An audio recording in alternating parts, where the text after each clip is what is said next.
Meron tayo ditong Honda Beat. 5 amperes dilaw ba? Ayaw mag-start.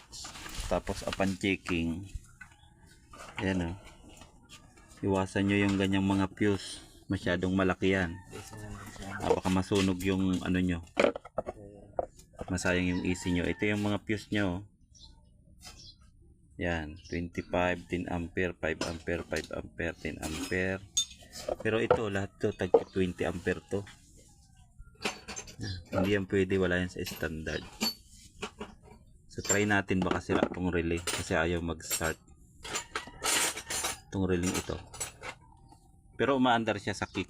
Sa start ayaw niya. Try natin.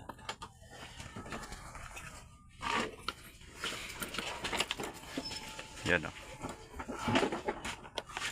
Wala o. Kick mo, Mar. Papakick natin kaya ano. Yan o, andar siya sa kick. Pero sa start wala. Try natin yung relay. Try natin kung mag-i-start siya. Yeah. Ayun. Mukhang ano, may problema dito sa stator. Okay na naman, baka masarap. Mukhang may problema dito sa stator niya. Ayan, pansinin nyo, maano siya. Baka makalawang na to or marami ng buhangin sa loob. Kaya ayaw mag-start nitong motor. Tapos itong mga fuse, palitan natin yung standard size ng fuse nya. So ayun, napakalinis nya pa oh.